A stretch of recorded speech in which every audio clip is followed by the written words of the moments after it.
Okay, so if the legends of this place are anything to go by, this scene might be a bit of an omen, considering that this place apparently acts up when there's a lot of rain and water coming down from up high. So let's see how we go.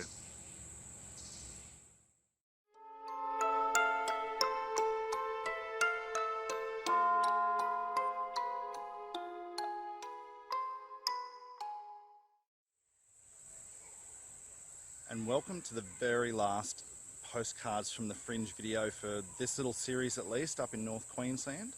And I've brought you right out here into the rainforest to a very special place. I've only visited here once before, and it was literally as the sun was going down, probably not much different in time than the time late this afternoon.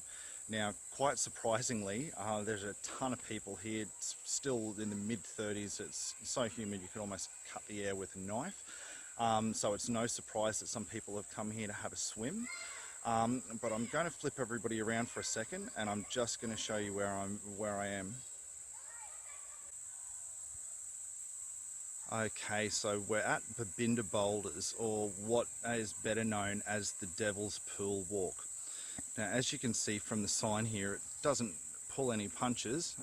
The creek has claimed many lives. There are warnings here: no swimming, slippery area. Now, there's two separate sections. One is the peacock going off in the background. One is the Babinda Boulders, which actually is a safe area to swim. But there is this section called the Devil's Pool that's a little bit further down this path. Now, if we go a little bit further down the path, again, we've got another huge warning sign. Look out for hazards to yourself and those around you. No swimming. Another warning sign: no swimming, slippery area, submerged objects. And we've got a sign that talks about the legend of the boulders. And quite perturbingly, there's what almost appears to be a headstone here. It says, "Pray to the soul of Pat McGann. He came for a visit 22nd of the 6th, 1979, and stayed forever." Now, for anybody who is yet to try and figure out where I am at the Babinda Boulders and doesn't know the history, let's jump across and have a little bit of a look at the history, just to give you an idea of why this place is so notorious and the legend that goes along with it.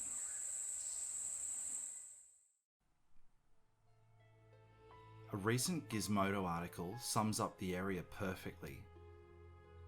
The Devil's Pool is a natural pool at the foot of three streams that runs through the Babinda Boulders in Queensland. Whilst it's a beautiful destination for a hike and swimming pools in the area are clear and inviting, swimming in the Devil's Pool itself is a recipe for disaster.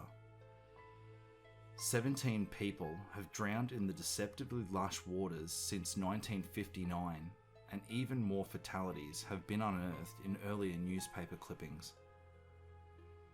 "He came for a visit and stayed forever" is written on an eerie plaque commemorating the death of one lost to the waters of the Devil's Pool. Another man named Peter McGann was 24 in 1979 when he slipped, jumping a gap between two rocks, and simply disappeared. It took experienced divers 5 weeks and 5 days to finally locate and free his body from the depths of the pool. Another tragedy occurred when a young couple was swept up by the flash flood that had come barreling down the river without warning. The woman managed to survive, but the man was swept away by the flood. The most recent death occurred in 2008 when a young Tasmanian naval seaman was swept into the pool and drowned. A report from the Townsville Bulletin even claimed that his friend saw him get pulled backwards into the pool as if by an invisible hand. The history of the Devil's Pool goes back long before all the documented drownings, however. A Cairns tourism website gives the legends supposedly told by the local Yidinji people. According to legend, a beautiful girl named Ulana from the Yidinji people married a respected elder from her tribe named Warnaru. Shortly after their union, another tribe moved into the area and a handsome young man came into her life. His name was Daiga, and the pair soon fell in love. Realizing the adulterous crime that they were committing, the young lovers escaped their tribes and fled into the valley. The elders captured them, but Ulana broke free from her captors and threw herself into the still waters of what is now known as Babinda Boulders, calling for Daiga to follow her. Her anguished cries for her lost lover turned the still waters into a rushing torrent, and the land shook with sorrow. Huge boulders were scattered around the creek, and the crying Ulana disappeared amongst them. Aboriginal legend says her spirit still guards the boulders, and that her call for her lost lover can still be heard. Some expansions on the tale even say that the spirit of Ulana actively lures men to their deaths at the Devil's Pool.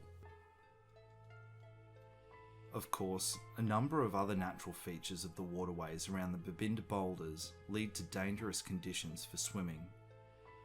The water runs fast and can often pin people underwater, trapping them in jumbles of rocks and logs. The white water is also highly oxygenated, making it difficult, if not entirely possible, for even the best swimmers to stay afloat. However, the fact that 16 of the 17 people who have died at this spot were male lends an eerie bit of credibility to the tale. The only woman included amongst the total of 17 allegedly drowned further upstream from the fateful pool. A no-go zone was eventually declared around the dangerous pool after the most recent death in 2008, and since then the pool has claimed no more lives. Other mysterious events have been reported, however, such as the tourist who claimed to have snapped a picture that captured the face of an Aboriginal woman peering up from the waters. Now, in the time that you've watched a little bit of the history of the Devil's Pools and now know the notoriety of the site if you've never come across it before, I've walked into the rainforest a little way and come to the first of two viewing platforms, which is pretty much the top of the Devil's Pools, or just above where the major boulders begin. So as you can see, it's well fenced off. There are warning signs not to go swimming everywhere. But if we have a look over the edge, you can actually see why. It's quite noisy as well, but the water is very fast running, and you can imagine it wouldn't take much to slip in between some of these boulders and disappear, be pinned down forever.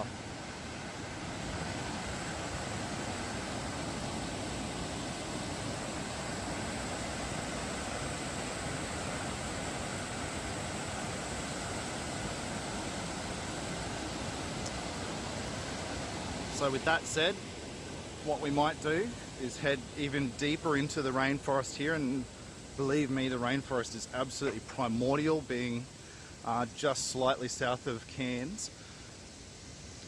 But we'll head a bit further into the second viewing platform, which gives an even better view of the Devil's Pools.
So we're now on just the final little approach to the major viewing platform, and I can honestly say that I am soaked through in perspiration because it is just deathly hot in here, as you can imagine, in the rainforest.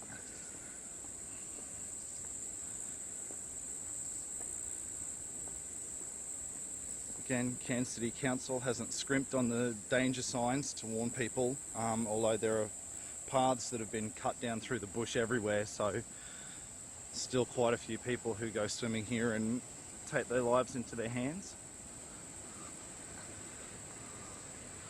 Now we're looking towards the back of Mount Bartle Frere over in the rainforest in that direction, which is the largest mountain in Queensland.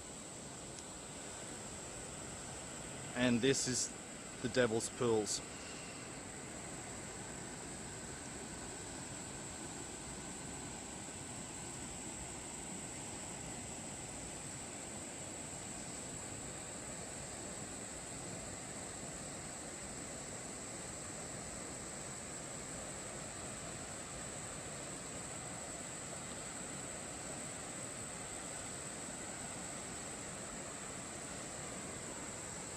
So quite an amazing place, amazing Indigenous history and story that goes along with it.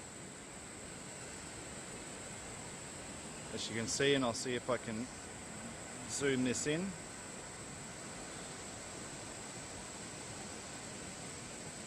There are still some people who disregard the warning signs and pop down to go swimming.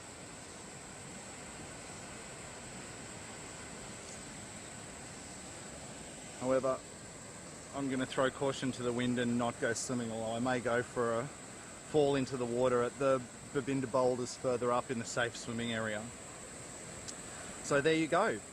That is the Devil's Pool, or Babinda Boulders, and an amazing story. It's all over the internet as well. It's considered one of, if not the most haunted sites in Australia, one of the most supposedly haunted sites in the world. But now you've seen it firsthand. Okay, so if you've liked this video, again, share it around to your friends, especially if they don't know anything about the Babinda Boulders or the Devil's Pools. And I'll catch you next time I travel again on another Postcards from the Fringe. Thanks for joining us.